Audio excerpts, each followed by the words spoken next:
Hello everybody, and welcome back to another video where we're taking a look at another Auto 5. These are the long recoil shotguns that were sort of inspired by or influenced by the Browning Auto 5, and today we have a particularly interesting one. Thus far, we've really only looked at examples that were American of origin, or Belgian of the American design, but today we're sort of stepping into uncharted territory. We're looking at the Franchi 48. Now, I want to get a couple things out of the way, a little bit of administrative stuff, before we dive into the shotgun. First off, this video will not include a shooting segment. I had originally planned to have a shooting segment in every video, but just because of sort of environmental factors, it's difficult to get out and shoot the gun sometimes. And I would like to get the information going in a steady stream, and then I will backfill the shooting segments when possible. So we'll have a little bit more content in the shooting segments this way, and then a little bit more steady flow of the just information tabletop discussion of the shotguns themselves. So there's one item to get out of the way. The second item to get out of the way is fairly recently I did learn about several new and interesting developments in this story. This is the third time now I've filmed this video because I found a trove of information about the Franchi 48 that we'll be getting into now in this video. The past two times I filmed it, there were so many places where like, I don't know, I can't fill in this blank, that now I have some answers to fill in some of those blanks. And we'll be able to talk about the shotgun in a little bit more detail because of that. However, one of the blanks that I discovered is the fact that Franchi's production of long recoil shotguns actually started with what is effectively a straight up clone of the Browning Auto 5. I have an example of one of those I'm working on procuring so that we can show it off here on video. It'd be really cool and interested to share that with you guys because so far as I'm aware, there's not a lot of actual information on those true clones of the Auto 5 that Franchi had made. But to sort of jump right into things, that is where Franchi got their start in long recoil shotguns. There, at the end of World War II, Italy's economy was in a little bit of a tough spot. They'd had political turmoil, both at the beginning of the war and then by the end of the war. And Italy was very interested in converting its military arms production into some sort of a domestic/commercial arms production so that it could then take that and export it to other countries as a way of making money, right? It was very interested in leveraging its experience with making small arms, especially shotguns, and bringing that to other markets. Now, there had been a litany of Italian companies that were all sort of doing the same basic thing at the same basic point in time. At the end of World War II, right as the Auto 5's patents are about to expire, all of them are turning to look at auto-loading shotguns to see if they can figure out a better way to make the mousetrap than, of course, Browning had done. Franchi started off in that very interesting space where they had just cloned the thing, and in their original literature, in fact, for their clone of the Auto 5, they had a parts list of which parts were cross-compatible with the Browning. This, of course, made FN a little bit upsetty spaghetti, and while FN was sort of in shambles after having been occupied by the Nazis and having their factory raided, they did still have lawyers, God bless them, and the lawyers more or less told Franchi to knock that off and not do that sort of thing anymore, and so Franchi's production of the true Auto 5 clones was cut fairly short. However, the Franchi family, being led, I believe, by Luigi Franchi as sort of our main character at this point, is not deterred. They are interested in improving the Auto 5 anyway, and in fact, from what I've seen and read, it seems like they had made the clones to sort of figure out how to make long recoil shotguns in the first place, all the while knowing that they were going to improve the design later on. Now, by trying to piece together the dates and orders that things happened in, as far as I can tell, Remington was the first to invent this two-pin takedown system, right, to get the whole lower end of the gun off, where all of the lower end is integrated into one unit. As far as I can tell, Remington was the one to pioneer that, because they have some patents dating back to around the beginning of World War II that show this same basic design. However, the fact that Remington didn't patent that themselves makes me suspicious of whether or not Remington saw that on someone else's prototype and copied it or not. Regardless, the Franchi 48 actually beats the Remington 1148 that we looked at last time to market. Franchi 48s were available before the Remington 1148.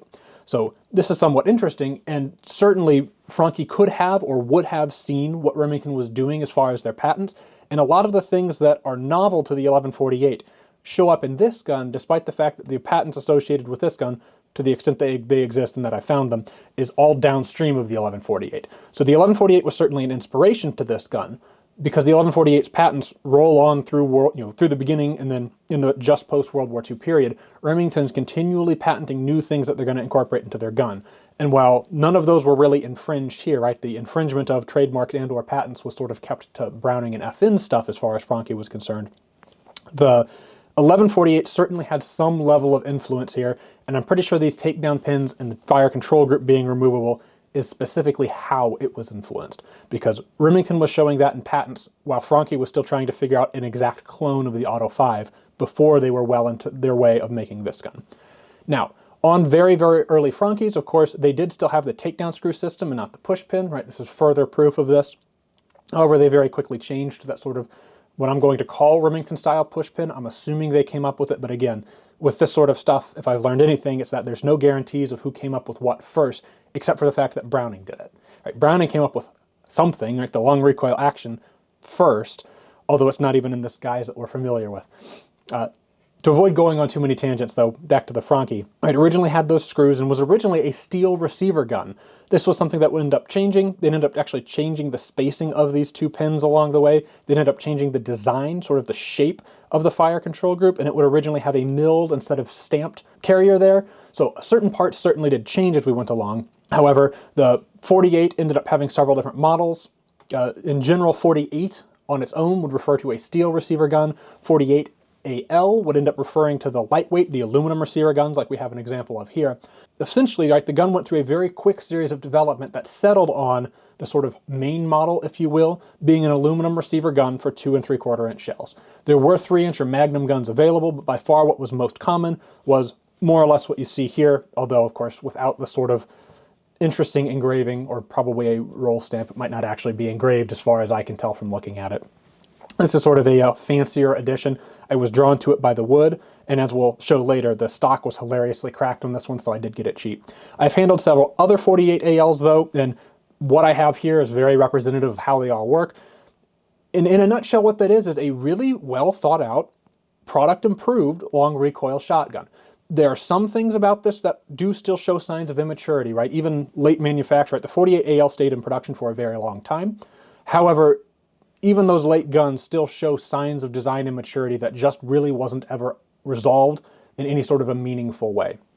And while that is unfortunate, that isn't to say that these are bad guns. In fact, I think the 48AL is underappreciated when it comes to long recoil shotguns. Some people will complain about they have a little bit more harsh recoil, and while that is true, it's because with this high strength, high quality aluminum receiver, the gun itself is a little bit light, well, more than a little bit lighter. The gun itself is actually quite lightweight. It handles fantastically, they run reliably, and they were imported into the US in fairly decent numbers, so you are actually able to find parts for them. And on that note of import, I do want to at least show off for a moment here this shotgun here. The interesting thing about it is on this other side, it says Colts Patent Manufacturing Firearms Firearms Manufacturing Corporation, Hartford, Connecticut, USA, made in Italy. There, for a very brief time, Colt was dealing with some amount of financial hardship because of the whole M16 AR-15 development program, and they actually imported 48ALs branded as Colts to sell here in the US. This is one of the deluxe models that has the game scene engraved on either side. It's a relatively nice shotgun, and in fact this one even has the original Colt butt plate, which is turned to squish after all of these years. Particularly interesting thing, but many different companies and outfits would import the 48, and it would be imported with several different names. So when you're out there looking for them, you can end up coming across them in many different guises or names or descriptions. And in fact, there's also multiple different companies that we'll talk about in separate videos that made knockoffs of the 48 because the 48 was a very successful shotgun. When we talk about orders of success, of course, the Auto 5 itself was by far and away more successful than anything else. However, the 48 probably was the second most. I think if we had to look at raw numbers, the 48 would probably pan out to be the second most successful of the long recoil shotguns that aren't just straight up Auto 5s. So of course the Auto 5 and the Model 11 are the most popular. There was a lot of 720s, but there might even be more 48s than there were Savage 720s.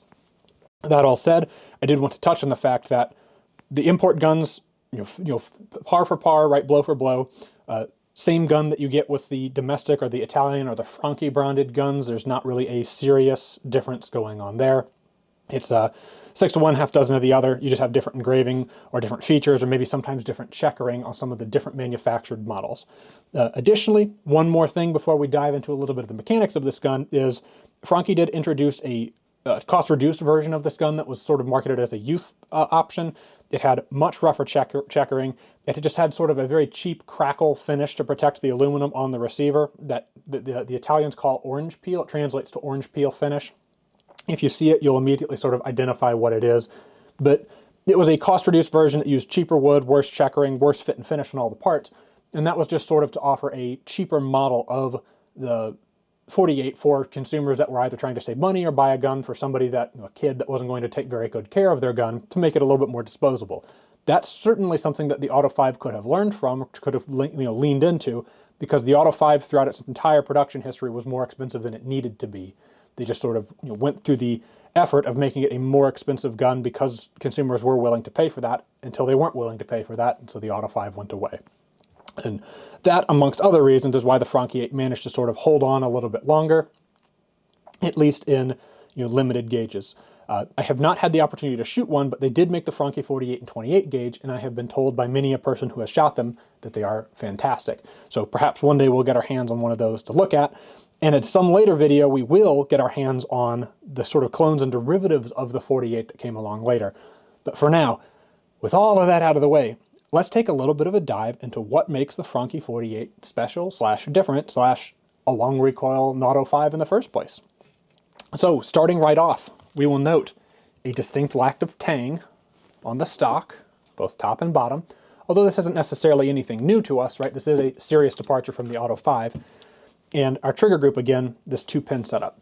Our forend, we will take off in a moment, but I do want to take the trigger group off first, just to sort of show you how incredibly convergent this idea ended up being with what I'm assuming is Remington's idea. And again, while the Franchi did technically beat the Remington to the market, as far as I can tell, the Franchi was not the originator of this 2-pin setup, because Remington had shown this in patent drawings before Franchi was making this sort of a gun at all.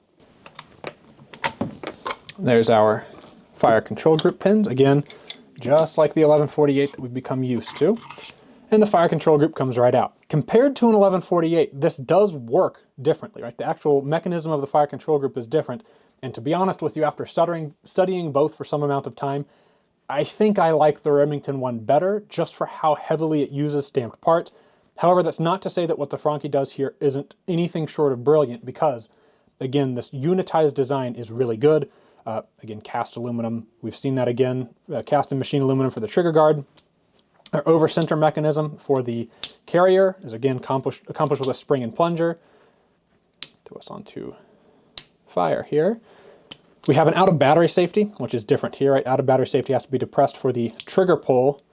Right, the trigger can pull regardless, but for the trigger pull to engage the sear, we have to have our out-of-battery sear forward. We've got our plunger on a spring for the hammer. You can see how lightweight, again, lightweight was the emphasis of the 48L's design. This is a very lightweight hammer design, very skinny. I have seen sometimes 48ALs will break hammers just because of how thin they are, but while you can find new ones, right? You can find new replacements because these guns were made in decent numbers and spare parts were imported, but also that's a very simple shape if you were to sort of like have to bandsaw that or have it laser cut out. It is still a very simple shotgun. It'll be a little bit tricky for the camera to be able to see this, but in general, the way that this fire control group works is the out-of-battery sear will be pushed forward by the sort of tail there on the end of the bolt carrier group. Whenever that is pushed forward, it will rotate an intermediary unit right here backwards. Once that's rotated backwards, the trigger is able to push forwards on the sear. And we can see that here. There is our primary sear, and pulling the trigger now rotates it backwards. And that's what releases the hammer. But you may ask, okay, well, where's the disconnector? The disconnector function is accomplished whenever the out-of-battery sear is released. Of course, whenever the bolt reciprocates, the tail will move backwards, and that releases this hook, which then disengages that intermediary member, which then resets the primary sear. So even though you have the trigger held down still, the hammer just latches onto the primary sear, which gets you back to the beginning. And then, of course, the out-of-battery sear being pushed forward at this point does rotate that intermediary member, but the trigger is no longer pushing or operating on that intermediary member that pulls on the sear. Outside of the gun, this is very interesting, and while I would sort of like to tear this apart and do a diagram, I think I'm too lazy to do that in actuality. And I'm certain Othias of Stee & Arsenal, who, if you're not subscribed to or supporting on Patreon, you should be doing, whenever he has Bruno get around to doing this gun, I'm sure that mechanism will make this whole system a lot more intuitive to you guys who don't have one, or can't see one in front of you. Because it is a sort of cockamamie design, and while I say I like the Remington better, I think a lot of that may just be the fact that the Remington is slightly more intuitive, because this is still a really, really slick setup. But just to show you one more time, whenever the bolt comes home, it will push the out of battery sear forward, which rotates this intermediary member. The trigger pushes on the intermediary member to rotate the primary sear backwards, which fires the gun. Then the bolt will retract and release the out of battery sear, which resets the primary sear, which will come back down and get cocked as the bolt comes back. Then as the bolt comes forward, it will re-engage the out of battery sear, which lets the trigger come back. And you heard that click, and that click is the intermediary sear and the trigger sear once again re-engaging, so whenever the trigger is pulled, the cycle can begin anew. A very interesting system, and it's certainly a massive departure from the Browning 2-hook system. Is just so incredibly simple. Like, you're sitting there, you look at it, you just get it like that. And then you look at this and go, uh-huh. Like a person, a human being came up with this. Isn't that kind of amazing? Because this almost seems like the stuff of AI, to me anyways. This is out there in comparison. Certainly not nearly as intuitive. But the advantage is a lot of 2D shapes going on in here. I think even more 2D shapes going on in here than with the Remington, although the Remington's non-2D shapes were stamped anyway, so it doesn't, manufacturing-wise, it's not that big of a difference. Just very interesting to see two different approaches to essentially the same problem, which is you drop in and out fire control groups for long recoil shotguns. And while Remington's execution of this will become a little bit more dominant as far as getting cloned, I guess really this itself is still, as far as I'm aware, a clone of the Remington system. It is very interesting to see those divergent and convergent ideas as they show up. We can put our fire control unit to the side for now and get into our gun itself. One thing you may note, right, if you remember our Winchester videos, we're screw-free on the receiver. We did have our two pins, right? We did have two things that, if your Winchester makes the gun ugly, but we had two things making the gun ugly, but it's not covered in screws like the Browning would be. The reason for this, of course, is because practically all of our parts come off on here anyway, but then also our bolt doesn't need a disassembly hole or anything like that, because Franchi managed to, again, find a different way to fix that big problem of the Auto 5, which is disassembling an Auto 5 is a beast. Disassembling a Franchi 48, though, is no hard task. Like we're used to, the end cap will thread off, handguard comes off. One disappointing thing with the Franchis, no reinforcement in the forend. No metal reinforcement at the back, no metal reinforcement at the front. Some of them will have a sort of fiber or compressed plastic cap here in the front. This one is one of those guns that does have the plastic reinforcement in the front. Some of them will end up having a plastic reinforcer here. This sort of acts as a compression bushing, right? Sort of acts to deaden the impact, but most of what it's doing here is preventing the wood from taking a set like we've seen before. And it does do that well, but it's unfortunate to see so much of what the Auto 5 did wrong improved in this gun, and they just leave the handguard as a unreinforced hunk of junk. I have seen pictures of 48s that have reinforced handguards, but I'm not sure if that's a factory thing or that's just something that someone did at some point. So I'm not really able to tell you which is one way or which is the other. As a quick reference, I did pull the handguard off of the Colt Franchi, just to sort of show you that even as far back as 1964, they did have the plastic bushing at the front, the plastic bushing inside here on the handguard as well. And it seems like there's a little plastic coil spring that's just there to spread that bushing apart that is missing from this particular shotgun. However, all that's really doing is keeping the bushing from falling out whenever the handguard's out of the gun, and just pay a little bit of attention and you can avoid that happening. But I did want to show you guys that it seems like this plastic bushing was a permanent feature of the gun for quite some time. All right, so that gets us to our barrel and our friction ring system. First, we'll talk about the barrel very briefly. What we have here is a slightly simplified, slightly modified Auto 5 system, but at the end of the day, there's not a whole lot of new ideas going on here. Of course, the Franchi 48 is slightly de-humpbacked, but the de-humpbacking that went on here doesn't really have to do with the bolt travel. The actual length and size of the shapes inside the gun are practically the same, so you're not actually getting a rounded off action like you're getting with the 1148 that has rounded off parts. They're just sort of adding material to the back of the receiver to make it look like it's not a humpback like the Auto 5. So cool that they would address the consumer complaints about the Auto 5 looking too humpbacked, but they did it the lazy way. And in later videos, we'll see that it can get even lazier. But I do like how the Franchis look because they retain enough of the humpback shape to make you go, ah, that's a long recoil shotgun, without it being a straight up humpback that I don't mind, but a lot of people do complain about. Looking at the barrel here, one thing to note is that for much of the 48, if not all of the 48 production that I've been able to find, they did braze on the barrel lug. Essentially what this is they use high temperature solder to attach the barrel lug to the barrel itself, because of course manufacturing this barrel out of a single piece of steel necessitates either the use of a forging or a very, very wasteful billet machining process. And so it was generally done as brazed on or forged. A lot of the Remingtons used the brazed on method. I believe you can find Brownings that are either way, but it seems like most of the Franchis that I've run into do have them brazed on. This usually isn't a problem. However, you will sometimes have guns where this wasn't brazed on very well, or after very high round counts, especially if the friction rings are set up wrong, this lug can crack off. And while you used to be able to find gunsmiths who were able to reattach these, evidently since it's become a little bit more difficult to find them, or when you find them, they want a decent amount of money because it's not necessarily an easy task to really get that lug put back on there so it's not going to come off again. But there is what we're looking at with the 48AL's barrel.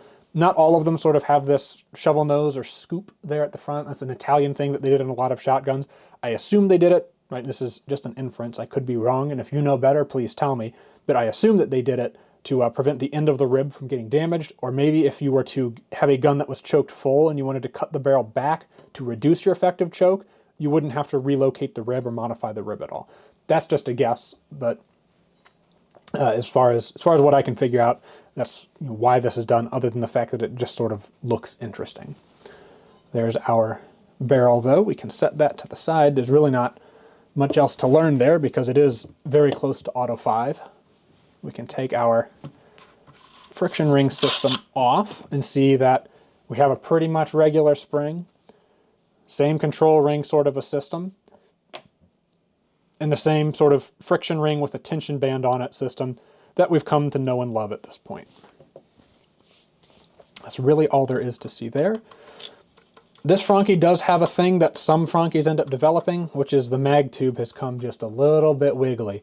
And you really don't like to see that because it isn't good, and especially on these Franchis, it's tricky to fix. The way the Franchis actually held the mag tube in might be a little bit tricky to see, but the tube is threaded into the gun, and once the tube is threaded in, it sort of has a knurled section, and then they insert this little key lock to secure against the knurling, and that doesn't always end up having the mag tube be entirely tight. The upshot of this system is that if you had this, a special tool to sort of get that key out of there, it's easy to take mag tubes in and out. They don't have to be giga tight in there like they are on Brownings. However, it also means that sometimes you have a wiggly mag tube.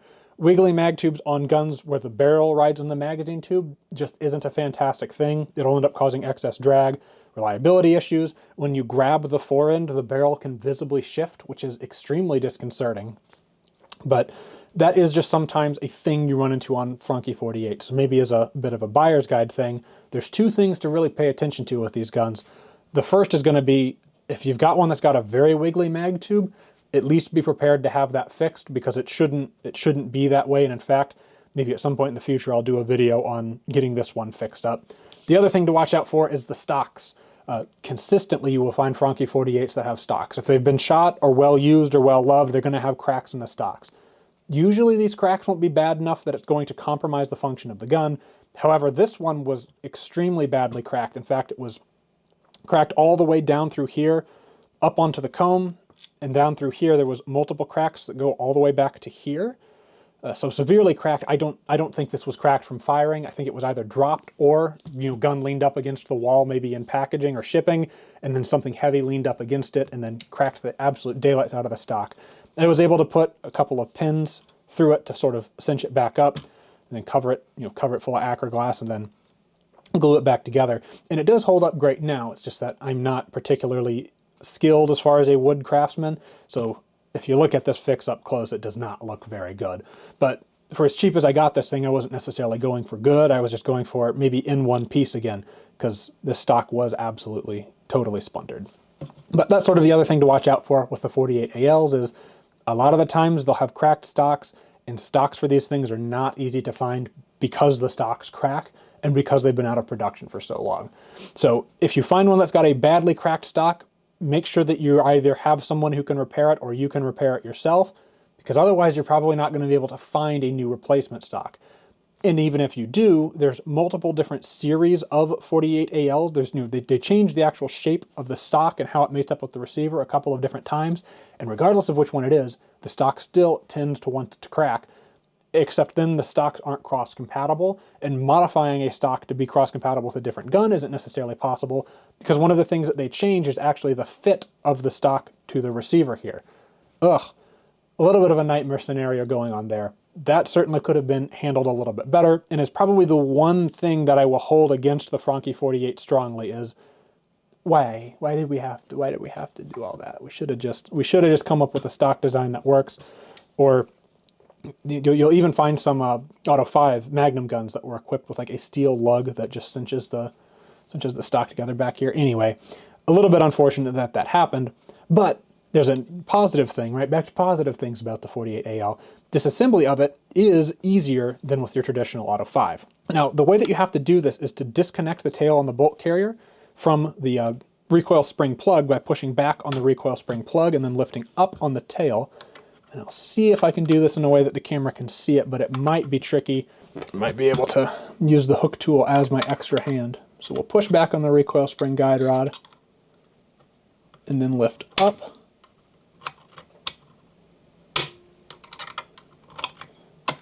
There we go. Get that assembly out. It's a lot harder to do, believe me, craning your head and trying to show it to a camera, but once that assembly is out, the charging handle comes out of the bolt group just by pulling it rearward, and then the bolt group craps out the front of the gun. Again, I did not show the Auto 5 disassembly in its video because it takes like 10, 15, 20, 30 minutes, depending on how used to it you are. This takes nothing, and really it can be done with a punch, right? You don't need the hook tool. If you don't want to use it, it can be done with only a punch. But this gets us into the guts of the Franchi. Now, first thing to note here is the fact that Franchi took a more or less straight up Auto 5 approach to the way the bolt group works, modified only so that it can come in and out of the gun easily, right? Because we have our locking block latch system here, straight out of the Auto 5. We have our rising square lug cut into the bolt group the same way. It is all deeply, deeply Auto 5 stuff going on here. We have a roll pin here, actually, a split pin. And driving that split pin out gets you your firing pin out and then lets the locking block actually come out of the bolt carrier. I don't think we need to show that for today's video because it's sort of outside of the scope. We're not doing a full teardown video, and unlike the Remington 1148, you do need tools and a block and a pretty decent hammer to get that pin out. But this is your bolt group. Probably the most important thing to take stock of here is that the only real simplification that happens here is we're a one extractor system, which I don't like necessarily as a simplification. The two extractor system is just typically more reliable and more consistent when it comes to pulling shells out of the chamber. So not the world's biggest fan of this change. However, they did change it to, again, what I call the 1022 style extractor, just because that's the most popular gun that uses this. But you just have a hook that's retained by a plunger, and pulling back the plunger takes the hook out. Instead of having to have a pin that goes all the way through to act as a pivot, it just pivots against its own spring. And plunger, it just gives me tingles every time. This is such a really, really smart design. And when you're doing stuff like 22s or you're doing things like shotguns, especially long recoil ones, there's no reason to go more complex or a stronger design than this system because your extractor is not doing a whole lot. So excellent marks for that, but probably negative marks for the fact that this is all the complexity of an Auto 5 machining-wise other than deleting the one extractor and switching to this simpler extractor retention system, because we still have that very complicated swoop shape that has to be machined in here for the locking system, right? Because, ooh, it swoops. We still have our complicated bolt tail. That is a nightmarish part to have to machine, right? Because you're machining out the middle of this with a great big fly cutter. So this machine would be held like this, and you'd have a great big cutter that comes in and cuts it like that. It's a mess of a part to have to manufacture. And Remington simplified this by making it 2 bars. And if you sort of look at this part, you can see why that would be an obvious simplification to make. Meanwhile, Franchi stuck with, as far as I'm aware, for the entire production run with this much more complicated approach. And sometimes complicated approach means that you have a better product. I don't know that that's the case in this instance. That's my sort of one criticism to go on here is they simplified taking the bolt out of the gun, and then it's just an auto 5 bolt. So maybe if I am to try and spin that to make it a positive critique, this gun did what the auto 5 should have did. Like as soon as Browning or FN saw this, they should have said, "Hey Franchi, we're sorry we sued you that one time. Can we have this? Can we?" And then put this in every auto 5 would have simplified the gun massively, because now you can take your bolt out without having to strip the entire thing apart and drive out the pin through the side of the receiver, which is just a stupid, stupid design. So this is really good in that regard, but otherwise it's just an auto 5 bolt. At that point we get down to our receiver, and really the one comment here is how hilariously lightweight this is compared to an auto 5 receiver with its mag tube in it. Really, really lightweight stuff here. The aluminum receivers that Franchi used for these guns are phenomenal.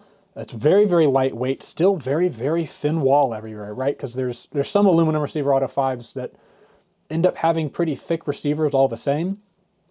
But this is a very diminutive receiver. It's just held up fantastically over time, right? You'll find examples of these guns that have been shot many, many, many times, right? To the point that there's deformation on some of the metal parts, right? It's a sure sign that the gun's been shot a lot and the receiver hasn't cracked.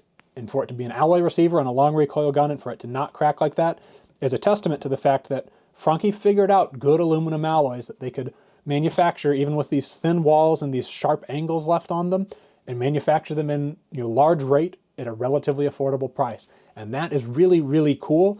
And I can't sing their praises enough for that, because that is excellent. Now, taking a peek inside the gun, there is our shell stop here. That's pretty familiar. Of course, it's on the other side of the gun. The documentation that I've found is that Franchi felt that this was easier for right-handed people to use to load, because this system does necessitate holding in the button to load it, right? It sort of fails, and we'll talk about that whenever we got the gun back together. It fails the big, big simplification that the 1148 pulled off, where because it's a reciprocating barrel shotgun, you can use the reciprocating barrel's input to do the equivalent of holding in that button. That doesn't go on here. And because of that, you have to hold in the button.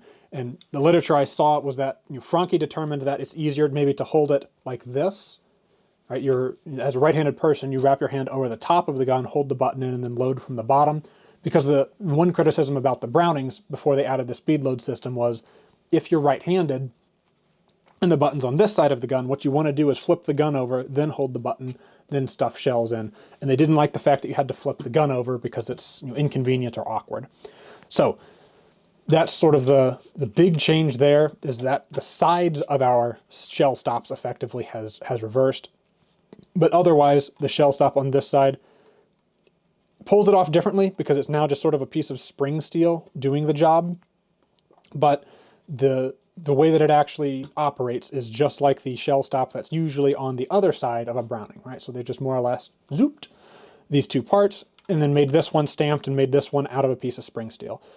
Relatively simple operation there. Some cost savings Franchi was able to work in, certainly, right? That's cost saved compared to the Browning, where there's a bunch of milled parts doing that same thing. But they didn't do it as good as Remington. And I do want to stress that when you really get down to it, comparing the two, I wish that we had got a most holy union of aluminum receiver with an 1148 simplifications and 1148's improvements to the design, especially with regard to the loading system, because that would probably be in the running for the greatest of the Auto 5s, at least on paper. That would have been really, really good. But we didn't get that here. We didn't even quite get close to it here. But this is still a very neat system all the same. I guess we can go ahead and put it back together, again, just to show you guys that as easy as it is to take apart, it does go back together just as easily. Oops, our pin there slipped out. Let me make sure, and I'm going to have to make sure I got this facing the right way up. There's the right way up. I have put together an Auto 5 with this upside down before, and it will lock the gun up hilariously. There we go. Got that pin back in. I guess maybe, I don't know that I think this is maybe the one gun I've messed with where that pin just comes out on its own like that. But that was something I gave the Remington gun compliments for, is the fact that all of the pins in the bolt group are just sized right and designed right so that they can come straight out without sacrificing reliability. Of course, this pin is retained by the charging handle, so it's not going to end up going anywhere, causing any problems that it can fall out like that. However, the fact that they used a coil pin here, when frankly that's probably not necessary, makes me think that this may have also been inadvertent, right? The fact that that pin falls in and out on its own. Maybe, right? If you guys have 48s and you can tell me if your pins are so loosely fit. On balance, I think that pins that fit loosely is a good thing for shotguns like this because it just makes things easier to take apart and clean. Pins that have to fit tight to retain themselves or have to fit tight to work reliably without falling apart or breaking or getting damaged, I conceptually, right, I guess the way I should say it is, I think it's a better design whenever the pins come out easily. If the rest of the design can be made to adapt to that and make that reality feasible, I think that's better than whenever the pins are so tight you have to get out the blocks or throw stuff on a press and go nuts just to get things to come apart.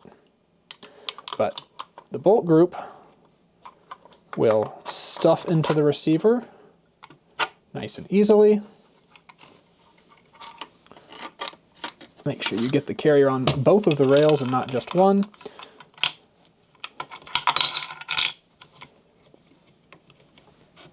There we go. I've now fumbled the charging handle, but we'll get the charging handle line back up. There we go. So now all we have to do is push that recoil spring plug back out of the way and stick our tail back down. Like so.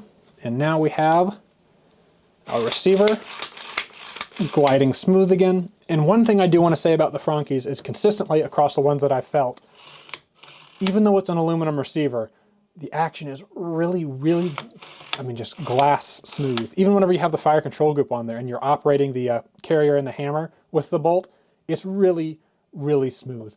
And most of the reason I say this is I've been dealing with a lot of cheaply made clones lately, and how rough they are will make you appreciate how smooth these are. These aren't quite as smooth as actual Brownings if we have to be cork sniffers, right? I think the actual Brownings, actual FNs are smoother, but it's not by very much. And just to show you guys on our Colt here, while we're on the topic of smoothness, if we set this over here and operate the bolt, likewise, it is really smooth. It's a shockingly nice shotgun, especially considering they aren't terribly expensive, at least not here in the US.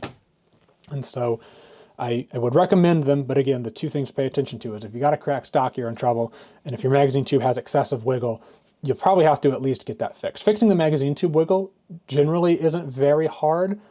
Fixing stock cracks, as discussed, can be really difficult. At this point, I think we can just go ahead and throw our trigger group back in next. Generally, you take the barrel off before the trigger group, but I was excited to talk about the convergent and divergent design features going on here just because that geeks me out. Go ahead and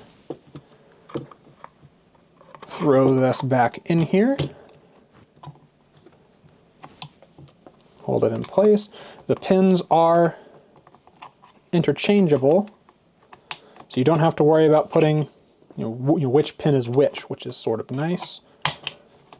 There's one pin in, there's another. You can get our little punch to drive in the divots. Hold that up. There we go. And there we go. There's our fire control group installed. Just like that. And this allows us to lock our bolt back, of course, on the dog there on the carrier. Now, as far as the discussion of the shell tendering system, it's really not different than anything that we've seen so far. Of course, really just like the Auto 5, but mirrored as far as the receiver is concerned. It's the this side's shell latch also acts as a carrier latch. It latches the carrier out whenever there's not a shell in the way, and then depressing this latch lets the carrier come up. Once the carrier comes up, the over-center system gets triggered, and then the bolt can come off of the dog, right? It's relatively simple in that regard. Put our system back together here, set up for heavy loads. I guess another interesting discussion, right? I'm going to try and make a point of discussing this every single time where the information is available. The Franchi literature for this gun says no oil, no grease on the magazine tube. I tried this particular gun like that, but it has very tight friction rings, and it would not cycle heavy loads when set up for heavy rings without any lubrication. Once I put lubrication on there, heavy loads with heavy rings kicks probably a little bit more vigorously than I'd like, but I guess that's the nature of the beast. I'd rather take it works over it doesn't. But we can throw our bolt back, get our barrel remounted, and thankfully this is one of the guns where the barrel lug will get onto the magazine tube before the barrel extension will get into the receiver. This sort of prevents the tendency for you to beat up your receiver or your barrel against each other whenever you're trying to get the magazine tube lined up.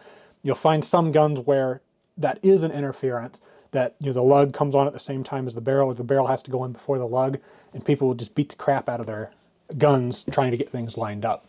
And certainly in my youth, I was a gun beater upper because I had a hard time getting things lined up just right. There we go.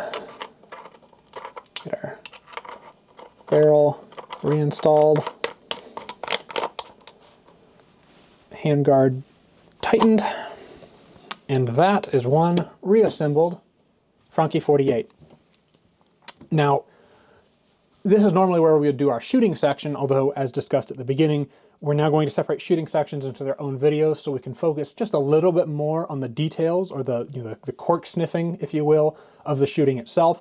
And so we'll just go into closing thoughts for this video, wrap it up. This is one shotgun that I have shot quite a bit. Probably not as much as I would have liked to. Of course, at this point, I've owned several different Franchi 48s. They've all shot more or less the same, and my experience has been good. It's true they are a little bit harsh on recoil, but they are also a little bit lighter. When I compare this, which is very similar in weight, to my super lightweight Auto 5, I think the super lightweight Auto 5 is smoother. I'd have to look at the weights. I guess I'll overlay on the video which is actually lighter, but I think the Browning feels lighter, at least balances better. But pretty much in every category you'd want to compare, I think I like the Browning better. However, at least in the US, super lightweight Auto 5s are really expensive. Franchi Auto 5 or Franchi 48s are not, and this is close to as good as the super lightweight Auto 5. It's just maybe a little bit less smooth, a little bit less fit and finish, but by all means that doesn't mean it's bad. It's still a really, really good shotgun, and I do enjoy shooting. All of the 48s that I've ever had enjoyed shooting because they run well, they're reliable. There's no sort of like a consistent recurring problems like we've seen on some earlier shotguns, right? Like the two big issues this gun has is wiggly magazine tubes can cause problems, but even this much wiggle on this gun has never stopped it from running great. They can sometimes crack stocks. This stock did need repaired, but sometimes they'll have cracked stocks and just continue working fine, and the crack won't ever spread. So, take those two things with at least one small grain of salt, but those are really the issues with the shotgun. Much besides that, they are fantastic fun to shoot. The ones with the ribs specifically fit me really, really well, at least for the way that I am built and shaped. They are fantastic. Of course, the European ones always have short length of pull because I think that's just sort of the style over there. Is they like the shotguns a little bit shorter than American market shotguns traditionally were. But even with that said, it's a sweet little gun. There's really not a whole lot of other closing thoughts for me to say besides the fact that all things considered, in an ideal world, I think Franchi would have worked in more improvements throughout the production cycle of the 48. I think that they could have seen what Remington did and certainly could have copied some of Remington, at least by the time that Remington's patents were up. And Remington wasn't making the 1148 for the entire duration of its patents anyway. So certainly Franchi could have done a little bit of copying, a little bit of homework stealing, and that would have been welcomed. I think that would have been great, but they didn't do that. And so where does that leave the Franchi 48? Despite that criticism that I'll levy against it, I think it leaves the 48 sort of undervalued in the US market. Most of the attention does go to the true Auto 5s, but I think the Franchi 48s are good guns, they're reliable, they have that same long recoil action, they've got the friction system, and the friction system works the same, it works good. They are very, very good shotguns, weak stock, magazine tube, whatever. That aside, they're very, very nice. I like them. And that's my end thought, that's my end conclusion on them is they're better than mediocre, but they're not good enough to be great. And that's my feeling on the Franchi 48. So I guess wrap up administrative stuff. We will have, at some point in the future, a video on the predecessor to the 48. We will get ourselves a Franchi, what's known as the Tipo, a Type Auto 5 is what the collector's market decided to call it. Franchi just called it the Franchi Automatic originally. So we'll have one of those to look at some point in the future. But for our immediate next video, we'll probably go back in time, because thus far we've been fairly chronological, but we'll go back in time and hit a couple of things that we missed because they sort of fit into their own divergent branches of evolution. So next time, it'll probably be back to an American shotgun. However, we will eventually get back to our chronological flow of things. Our chronological flow has been, as I mentioned before, I've learned a lot more about the Italian long recoil shotguns recently, and that threw my whole chronological plan into a little bit of a tailspin. We will eventually pick it back up, but it will just be a matter of me sort of organizing where things actually fall chronologically. But we do have at least 2 or 3 entries that I want to hit out of chronological order because they don't neatly fit into this evolution. Like, they are divergent evolutions that just stopped. They didn't really get picked up on or copied or done differently by anybody else. Meanwhile, we sort of have a straight line or divergent branches that will continue being evolved that we'll be able to tap into later. So, with all that said, I hope you guys have enjoyed this video. Be on the lookout for more videos where we look at more long recoil shotguns, but then also videos where we shoot long recoil shotguns, because we'll be having those be standalone offerings now to sort of get you guys more shooting content and more consistent learning tabletop content. I will see you next time. If you like this sort of video, go and do my Patreon, because then the more Patreon bucks I get, I buy more birds and I shoot more clay birds, and then that's good.